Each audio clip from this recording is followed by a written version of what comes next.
L'émission suivante est produite avec la participation de bénévoles. Bonne émission.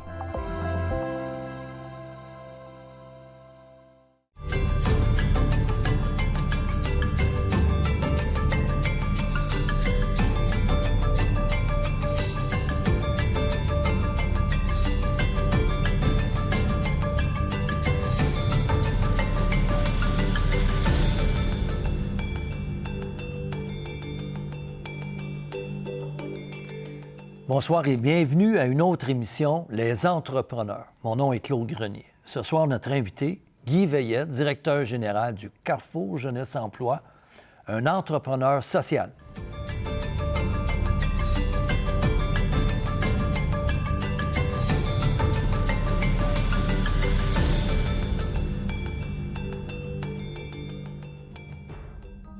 Guy Veillette est ce qu'on peut qualifier d'entrepreneur social.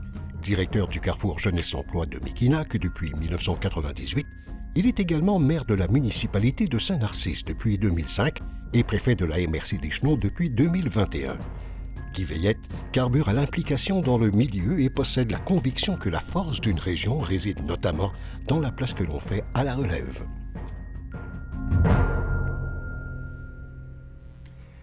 Alors, Guy Veillette, directeur général du Carrefour Jeunesse Emploi de Mekinac. Bienvenue à notre émission Les Entrepreneurs, Guy. Ça fait longtemps qu'on se connaît, là. Oui.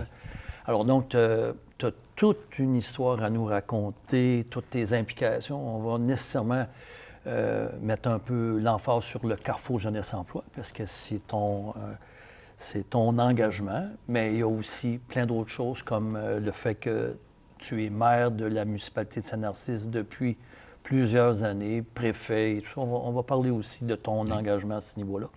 Mais dans un premier temps, on pourrait peut-être commencer, c'est ton parcours, là, qui t'a amené à un moment donné à titre de directeur général, puis ton intérêt pour la politique et tout ça. On va commencer avec ça. Bien, je dirais que je suis sorti de l'université à la fin des années 90, à la fin des années 80. En fait, en généalogie, qui était l'ancêtre de communication sociale. En sortant de là, je ne savais pas trop ce que je voulais, là où je voulais aller. J'ai travaillé pendant quelques années à la municipalité de Saint-Narcisse comme coordonnateur d'événements spéciaux, un poste que j'ai créé sur place. Okay. Ça a fonctionné à peu près 2 ans, puis pour des raisons budgétaires, là, le conseil de l'époque avait décidé de mettre fin à ce projet-là. Au travers de ça, j'ai pu accompagner travailler à l'organisation d'un gala d'entreprise. Puis les gens de la Corporation de développement économique de Mekinac, dans le temps, m'ont fait une offre de travailler en soutien aux jeunes entrepreneurs. Fait que le début de ma carrière, de 1990 à 1997, j'ai travaillé, en fait, à soutenir des jeunes entrepreneurs dans le démarrage de leur projet d'affaires. L'apprendre l'accompagnement, à préparer les prévisions financières, etc. Oui. Ça, c'était au centre de... C'était, dans le temps, ça s'appelait la Corporation de développement économique de Mekinac. De Mekinac, c'était à Saint-Tite. C'était à Saint-Tite, effectivement. Oui. C'est ça. Puis en 98, c'est ouvert une opportunité avec la création des Carrefours Jeunesse Emploi. En 96 et 98, plusieurs ont été créés un peu partout au Québec. Oui. Et en 98, on a lancé celui de Mekinac, puis je me disais, je suis peut-être rendu à proposer ma candidature pour la direction générale de cette organisation-là, qui était en démarrage. Tout était à bâtir. Puis je trouvais qu'il y avait un beau défi là-dedans. En 98, j'ai fait le saut, puis je suis au directeur du Carrefour Jeunesse Emploi de Mekinac depuis 1998. Ça veut dire une trentaine d'années, 35 ans pratiquement? C'est 26 ans. Là. Donc, 26 ans? Oui, voilà. OK, oui. 26 ans. Si on calcule bien, là, ça fait 26 ans. Oui, je comptais à 2000, 2010, 2020. Oui. On est déjà rendu à 30 ans. Oui, tout à fait, là, en comptant l'ensemble de mes carrières, mais au Carrefour, en tant que tel, ça fait 26 ans. Ah, d'accord, oui. Alors, mais c'est quand même, c'est du millage, ça. Oui, tout à fait. Oui. C'est ça, mais quel beau défi de lancer une organisation, parce que je suis arrivé, il n'y avait personne dans le shop. Oui. Il fallait embaucher l'équipe, il fallait embaucher une adjointe administrative, démarrer les opérations, puis aider les gens, tout structurer l'offre de service, parce qu'au-delà d'un document de présentation, il fallait mettre en place un ensemble de services pour répondre aux besoins des jeunes. Notre mission, c'était aider les jeunes à développer leur employabilité, les jeunes de 16 à 35 ans, peu importe leur statut. Oui. Fait que, comment on fait ça exactement? Il n'existe pas de marche à suivre. Fait Non, parce que même le regroupement, il était en démarrage aussi. Tout à fait, tout à fait. C'est pas juste dans Mekinac, là, mais partout au Québec. Là. Exactement. Fait qu'il fallait donner une couleur particulière dans Mekinac, s'adapter à la réalité du territoire, qui est un territoire très rural, un territoire qui est vieillissant aussi. Fait que comment on attire les jeunes dans ce territoire-là? Comment on va les rejoindre d'une certaine façon? Fait que c'était des beaux défis d'une certaine façon. Il fallait bâtir le coffre à outils dans le temps. Fait que ça s'est déployé avec plusieurs projets là, au travers des années en tant que tel. Parle-nous justement des services, là, des programmes que vous avez à offrir là, pour les jeunes. Là. Bien, au début, c'était beaucoup l'aide à l'élaboration du curriculum vitae, l'aide à la recherche d'un emploi. Oui. On avait aussi l'orientation professionnelle, l'orientation scolaire. Fait qu'on allait vraiment dans ces deux directions-là. Avec les années, je vous dirais qu'on s'est diversifié. Là, maintenant, l'aide à la recherche d'emploi, c'est une très petite partie de notre travail. On se rend compte qu'avec le marché du travail qui évolue, bien, les besoins de la clientèle ont changé. Ouais. On a des gens qui font preuve d'une plus grande vulnérabilité qu'on retrouve dans nos services. Aujourd'hui, on parle d'anxiété chez les jeunes, on parle de jeunes avec des multiples problématiques, des problématiques de santé mentale. Ouais. Puis ça nécessite qu'on aborde la question de l'accès au marché du travail d'une façon différente. Ouais. Fait qu'on parle de soutien vraiment, puis d'accompagnement dans le fait de régler des problématiques qui peuvent être personnelles avant d'aborder le marché du travail. Parce que quand tu as faim, quand tu as des problèmes avec la justice, quand tu as des problèmes de consommation, tu n'es peut-être pas en état de commencer tout de suite à aller sur le marché du travail. Ouais. On a à régler les principaux problèmes pour, après ça, s'intégrer au marché du travail d'une façon durable. Ouais. Fait qu'on a développé vraiment des outils concrets d'accompagnement, des ateliers de formation, travailler avec des intervenantes. Moi, je travaille avec une équipe d'intervenantes extraordinaires qui sont des mères Teresa, qui aiment les jeunes, qui sont là pour eux, pour les aider. Mais aujourd'hui, ça se déploie en persévérance scolaire pour les 15 à 17 ans. On va travailler en réussite éducative pour les gens qui veulent retourner éventuellement se former, aller se requalifier, parce que des fois, on lâche l'école jeune, mais on a le goût on se rend compte qu'avec un diplôme, bien, ça nous permet d'avoir accès à des meilleures conditions de travail. On travaille en développement de l'entrepreneuriat chez les jeunes, parce qu'il faut commencer ça d'une façon très tôt dans la vie. C'est une option. C'est une option, mais c'est quelque chose dans lequel on apprend énormément, même si on ne se lance pas en affaires plus tard. Bien, les valeurs qu'on développe en cultivant l'entrepreneuriat, c'est quelque chose qui reste là, tout au long de la vie. Oui. On travaille après ça, donc aussi à accueillir ou à faire revenir des jeunes diplômés sur nos territoires, parce que c'est un défi. Oui. On se bat contre d'autres régions au Québec. Le programme s'appelle Place aux jeunes. Place aux jeunes, oui. Voilà, fait que des jeunes qualifiés, des jeunes diplômés, puis avec la rareté de logements qu'il y a dans les grands centres, bien, de plus en plus nos régions sont attirantes pour ces gens-là. On peut encore s'acheter des maisons sur nos territoires à un coût qui a du sens, puis une belle qualité de vie. Fait que nous, c'est de les accompagner puis les aider à s'établir, se trouver un loyer, s'inscrire à la garderie, connaître l'offre de services en loisirs, etc. Fait que c'est fort intéressant, c'est fort pertinent ce qu'on réussit à faire là-dessus. Ouais. Puis il y a tout un volet de plateau de travail dans lequel aussi on amène les jeunes, justement, qui sont un peu plus éloignés du marché du travail à se mettre en action, mais d'une façon régulière. D'apprendre à se relever le matin d'une façon quotidienne, de respecter leurs engagements, d'être respectueux quand ils vont faire quelque chose, de découvrir quels sont les organismes qui peuvent les aider dans la communauté. Ouais. C'est de les outiller, parce que dans beaucoup de cas, ce qu'on constate, c'est que ces jeunes-là n'ont peut-être pas eu des modèles qui les ont aidés à se développer. Fait que, puis là-dessus, on dit que ça commence à la maison, mais il y a un gros travail dans plusieurs cas qui n'est pas fait, mais pour lesquels on essaie de contribuer puis de compenser un petit peu. Puis une fois qu'on réussit à les intégrer en emploi, bien, c'est même de les suivre pour s'assurer d'un maintien en emploi dans ce sens-là. Ouais. Là, j'imagine aussi, vous travaillez en partenariat avec d'autres ressources aussi, vous référez des gens. Parle-nous-en de ce partenariat-là avec ces organismes-là avec lesquels vous travaillez. Bien, on utilise beaucoup la boîte à outils que Service Québec a développée. Donc, des soutiens au niveau du revenu, des mesures d'aide financière pour un retour en formation. On travaille aussi avec des organismes d'aide, par exemple, avec les personnes qui ont des déficiences intellectuelles, des déficiences légères ou des problématiques plus personnelles. On essaie d'orienter ces gens-là puis de les accompagner. On va travailler aussi avec le domaine de la santé. Quand on parle des difficultés psychosociales dans certains cas, on va essayer d'aller vers ces gens-là. On va aller vers les organismes de thérapie dans certains cas aussi, quand on réussit à amener des jeunes à se reprendre en main puis de dire, fais le pas pour essayer de cesser la consommation.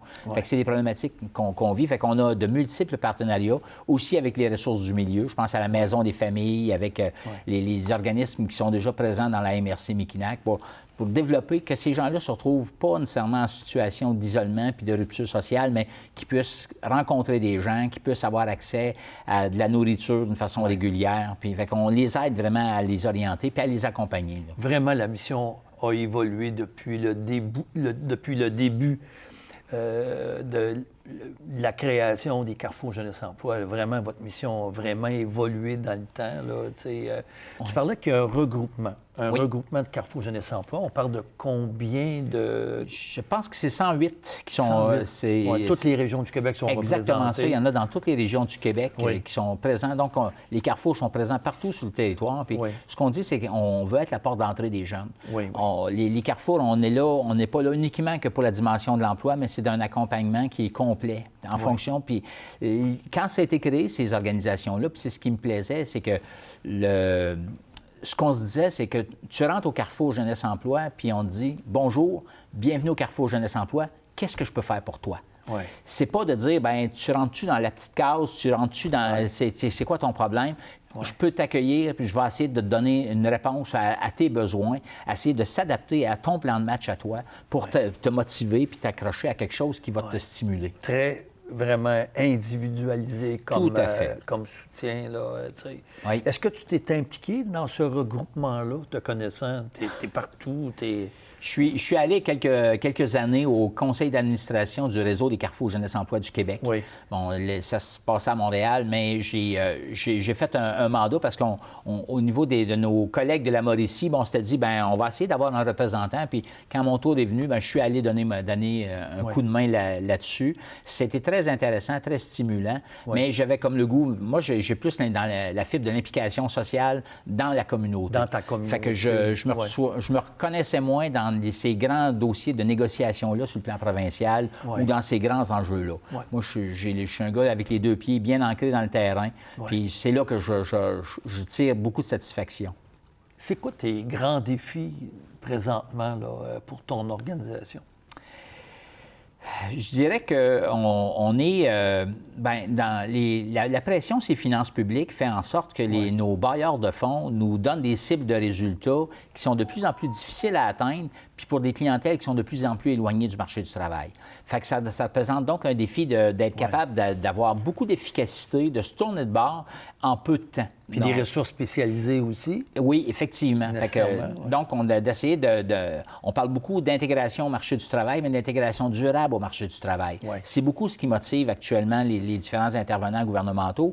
Fait qu'on on n'a pas le choix d'aller dans cette direction-là. Ça représente un défi parce que quelqu'un qui a passé une grande partie de sa vie sans avoir nécessairement les outils nécessaires pour se lever le matin, pour développer une bonne hygiène de vie, changer ça, lui donner cette routine-là, ça prend du temps.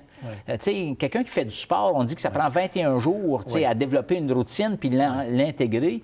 Bien, c'est un peu la même chose. Ça prend, ça prend des efforts d'une façon continue pour réussir à intégrer les gens du marché durable. Fait que c'est un défi. Puis la pression au niveau du financement, c'est d'essayer de trouver des sources différentes de financement pour continuer à élever des projets. Parce qu'on aime beaucoup les projets ponctuels dans lesquels on permet aux jeunes de s'impliquer, de développer des compétences qu'ils ne verraient pas autrement. On fait des ateliers sur la critique du cinéma. Mais on a des projets comme un projet qui s'appelle Mégaphone, qui permet aux jeunes de bâtir un balado, mais donc en collaboration avec des intervenants de l'extérieur qui viennent, mais on travaille sur la production d'un balado, mais c'est des jeunes qui n'ont pas nécessairement de compétences en communication dans ce sens-là. Fait qu'il y a plein de projets qu'on développe là, dans ce niveau-là. Si tu veux, Guy, on va arrêter quelques instants au cœur de ton entrevue et on revient dans quelques instants pour la deuxième partie de l'entrevue. Avec plaisir.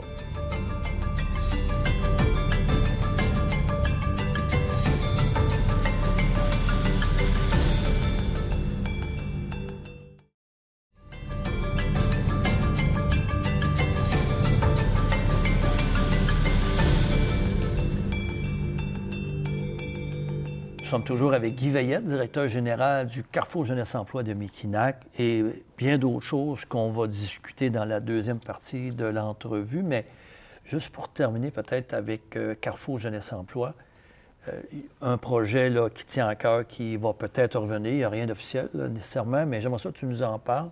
C'est un projet peut-être de faire participer des jeunes là, comment dire, dont des voyages humanitaires. Formateurs. En fait, c'est ça. C'est quelque chose qu'on regarde, qu'on a déjà vécu par les années passées, mais on pense vraiment que, au-delà du fait du proverbe que les voyages forment la jeunesse, bien, ça a vraiment un effet durable chez les gens. Puis ça s'est vécu dans d'autres régions, puis on pense y aller réaliser un stage humanitaire quelque part dans un pays d'Amérique du Sud. On regarde différentes formules actuellement, là, mais ça regarde bien, ça va risquer d'être fort intéressant. Bon, ben, en tout cas, je vous encourage parce que personnellement, tu le sais, mon fils est allé puis ça a été vraiment, ça l'a changé. Alors, je t'encourage à maintenir ça. Il y a une question de financement, j'imagine. Après ça, là, ta carrière politique. Je dirais à la blague, j'étais petit gars puis tu étais maire de Saint-Narcisse, mais j'aimerais ça que tu nous fasses... comment dire, donc tout ton cheminement politique. Pourquoi aller en politique? Tu n'avais pas déjà assez comme directeur général ou même tu étais en politique avant? Bien, en fait, c'est fait à peu près en même temps. OK. Depuis... j'ai toujours été... En tout cas, quand j'étais jeune, il y a des gens qui m'ont fait de la place, qui m'ont permis de m'impliquer dans ma communauté, puis j'avais comme le goût de redonner à la communauté. En 1997, j'ai décidé de faire le saut comme conseiller municipal. On parle de Saint-Narcisse. Oui, à Saint-Narcisse, dans la municipalité de Saint-Narcisse, ma communauté, mon village natal finalement. Puis, fait que j'étais impliqué dans l'organisation dans le temps de la fête de la solidarité. Fait que c'est une belle tribune pour se faire connaître puis développer plein de relations. Fait qu'en 1997, je me suis lancé comme conseiller municipal. J'ai été là pendant 8 ans, 3 mandats de 2 ans, 4 ans et 2 ans. Puis, en 2005, j'ai fait le saut à la mairie pour remplacer là, M. Gélère Cossette, qui prenait sa retraite à ce moment-là. Puis, je suis là depuis 20 ans complétés maintenant. Donc, 5 mandats comme maire, effectivement. Pourquoi la politique? On sait que c'est pas nécessairement facile, là, souvent le jugement de certains citoyens, ça peut nous affecter psychologiquement. Comment tu vois ça, toi, là? Bien, aujourd'hui, c'est vrai. Mais dans le temps, on n'était pas dans cet esprit-là. Je pense qu'on s'implique en politique parce qu'on veut changer les choses, on veut améliorer notre communauté, on aime notre communauté. Je pense que c'est ce qui caractérise l'ensemble des gens qui se lancent en politique.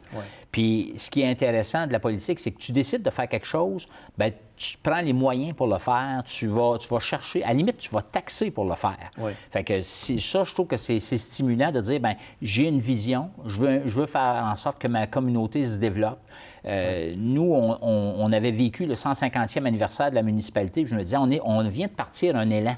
J'ai le goût que ça continue. J'ai le goût de bâtir quelque chose, de développer l'aspect culturel, parce qu'on était dans ces années-là vers la fin de la fête de la solidarité à Saint-Narcisse. Puis je me disais, on a un défi, là. On a un événement qui est majeur, qui mobilise la population, mais il faut aller ailleurs maintenant. Fait que de prendre le relais puis d'essayer d'emmener des projets concrets, de soutenir le développement économique, de développer ma communauté, de garder ce milieu-là aussi attirant que moi, je l'ai connu, puis comment moi, je me suis attaché à celui-là. On disait en introduction, tu es un entrepreneur social. Donc, ça te définit, là, autant dans ton rôle de DG du Carrefour Jeunesse Emploi qu'à titre de maire. Mais là, tu sais, à titre de maire, tu t'arrêtes pas là. Là, tu es dans plein de comités. Tu es préfet, ou en tout cas, tu es préfet. Tu n'avais pas encore assez, là. Bien, je reviendrai sur la question d'entrepreneur social. Puis c'est vraiment comme ça que je me perçois. Puis comme n'importe quel entrepreneur, au fond, moi, mes actionnaires, ce sont en même temps les clients. Fait que, donc, quand on est en politique municipale, bien, les gens qui nous élisent sont aussi les gens qui reçoivent des services. Fait qu'il y a une proximité qui est extraordinaire, qui nous oblige à être capable de défendre nos décisions d'une certaine façon. Puis ça, moi, ça me motive, d'être capable de répondre aux gens, puis de dire, écoute, moi, j'ai toujours fait confiance à l'intelligence des gens. Fait que là-dessus, si on est de bonne foi, bien, si on est de mauvaise foi, il y aura toujours des gens de mauvaise foi, mais il faut passer par-dessus ça. Je pense qu'il faut... Puis au travail des années, le travail est effectivement, on voit plus de polarisation dans les discussions. Les réseaux sociaux ont naturellement pas aidé à garder un discours qui est sain. Mais j'essaie qu'on demeure au-dessus de la mêlée dans ce sens-là. Fait que pour moi, oui, effectivement, j'avais le goût de... J'ai été préfet suppléant à la MRC des Chenaux pendant quelques années. Oui. Puis quand mon prédécesseur, M. Gérard Bruno, maire de Saint-Maurice, a décidé de tirer sa révérence, il est toujours autour de la table comme maire de Saint-Maurice. Oui. Mais il dit, ben Guy, je pense que tu serais la personne que je vois sur place, puis que... Et puis ça fait 4 ans que je suis là, donc à la préfecture, puis... C'est dans un rôle qui est différent. C'est un rôle d'animer un peu l'ensemble du conseil. C'est d'être un peu la bougie d'allumage ou encore le leader au travers des leaders qui sont là, d'une certaine façon. Oui. Mais tu sais, une journée, ça a juste 24 heures. Là. Oui. Tu sais, un gars comme toi, très engagé, très impliqué, comment tu gères tout ça? Là? Parce que, tu sais, tu as un travail à plein temps, tu es maire, tu es préfet, tu es dans des comités aussi. Je sais que tu es dans différents comités. Comment tu gères ton temps, là, tu sais, à un moment donné? Claude, je suis un gars béni dans la vie. Oui. Je suis un gars béni, je suis très bien entouré. Oui. Dans toutes mes organisations, j'ai la chance de compter sur des gens qui sont compétents, qui sont qualifiés, puis qui sont transparents. Moi, c'est quelque chose que j'exige. Je veux que les gens me disent qu'en est-il quand ils rencontrent, puis je fais confiance aux gens. Fait que j'ai pas besoin de mettre la tête au-dessus de l'épaule. On discute, on me fait part des enjeux qu'il y a dans toutes mes organisations, que ce soit au Carrefour Jeunesse Emploi, à la municipalité, à la MRC ou maintenant à la table des élus. On a des rencontres, puis aujourd'hui, avec les moyens de communication, c'est facile de saisir les enjeux, puis d'être capable de se retourner de bord rapidement. Fait que j'ai la chance d'être bien entouré, puis ça, pour moi, c'est le secret. Puis je dors bien le soir, malgré le fait d'un horaire chargé, puis un horaire qui est diversifié. Moi, ça me stimule, ça. Fait que j'ai l'occasion, je cacherai pas que j'ai quand même des semaines qui sont très bien occupées. J'ai une conjointe qui est d'une compréhension là, extraordinaire. On la salue en passant. Effectivement. On est ensemble depuis 36 ans, fait que, donc elle me connaît de longue date, puis tout ça. Puis elle sait que je carbure aussi. Je ne suis pas quelqu'un qui regarde la télé, je ne suis pas quelqu'un qui a... Mais tu regardes la télé, mais tu m'as déjà dit que tu continues à faire des travaux quand souvent, même. Souvent. En écoutant la télé avec ta conjointe. Exactement ça. Souvent, j'ai un document qui est ouvert, puis je lis, puis je vais annoter, puis je vais tirer quelques notes un peu là-dessus. Oui, c'est ça. Tu as parlé de culture tantôt, parce que toi-même, tu as de l'intérêt culturel, à savoir, tu es un joueur de guitare, pour toi, la culture ou le besoin que tu as peut-être d'expier un peu, de relaxer un peu, comment tu réussis à, justement, à trouver des façons là, de relaxer un peu? J'essaie de faire attention à moi sur le plan physique, donc de bouger, de m'entraîner. Je me suis installé un petit coin dans mon garage. Je fais ça tout seul comme un grand garçon, puis tout ça. La musique, ça me passionne. J'ai besoin d'aller marcher en musique. J'ai besoin de me brancher de la musique dans les oreilles régulièrement. Je fais de la musique avec des amis aussi, occasionnellement. Fait que ça c'est quelque chose qui est très intéressant. Puis, pour moi, cette culture-là, la culture, c'est le ciment d'une communauté aussi. Fait que on organise plein de choses à Saint-Narcisse en lien avec le développement culturel, puis des spectacles l'été qui sont offerts gratuitement à la population. Pour moi, ça vient cimenter là, les liens entre les gens puis entre les résidents d'une communauté. Fait que ça m'aide vraiment beaucoup à, justement, de rétablir un peu, rééquilibrer les choses. Là. Tes projets maintenant, à titre de maire ou de préfet, c'est quoi tes projets d'avenir maintenant? Parce qu'après autant d'années, des fois, tu n'as pas l'impression que tu as fait le tour. Comment tu réussis à te stimuler? Puis, Bien, ce qui caractérise Saint-Narcisse, puis ce qui nous caractérise au niveau de la MRC des Chenaux, c'est qu'on travaille beaucoup sur l'entrepreneuriat.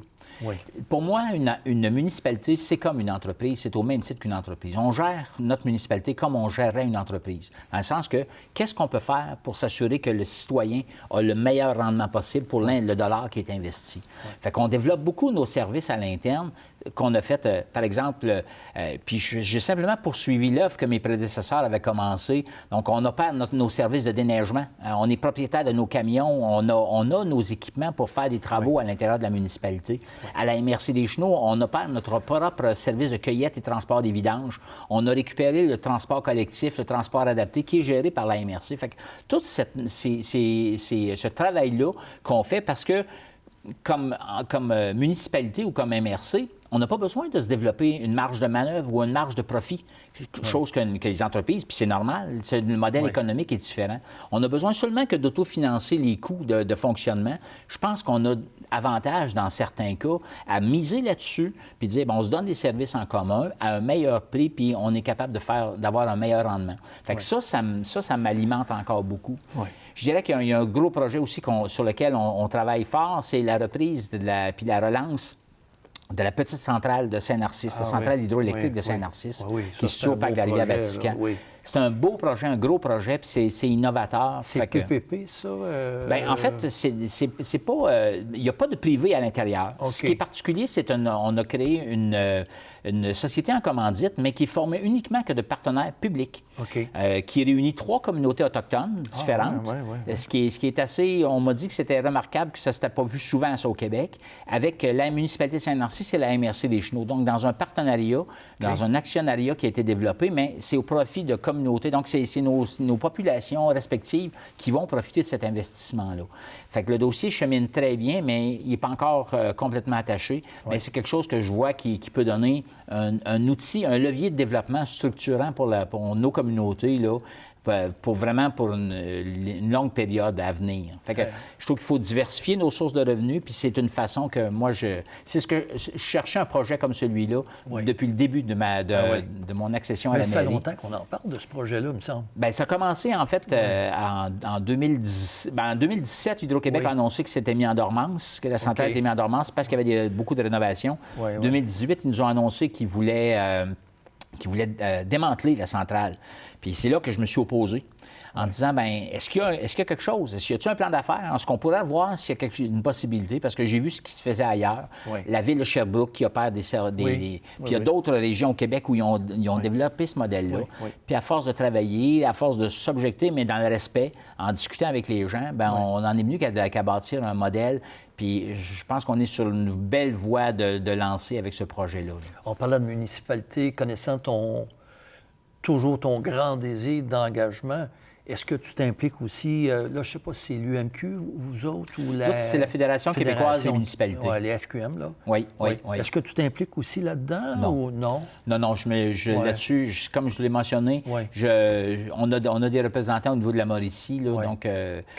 mais c'est ça, je laisse aller ces gens-là. Je suis les activités de la Fédération québécoise des municipalités, parce que ça regroupe beaucoup de petites municipalités, fait qu'on y trouve beaucoup de ressources à l'intérieur.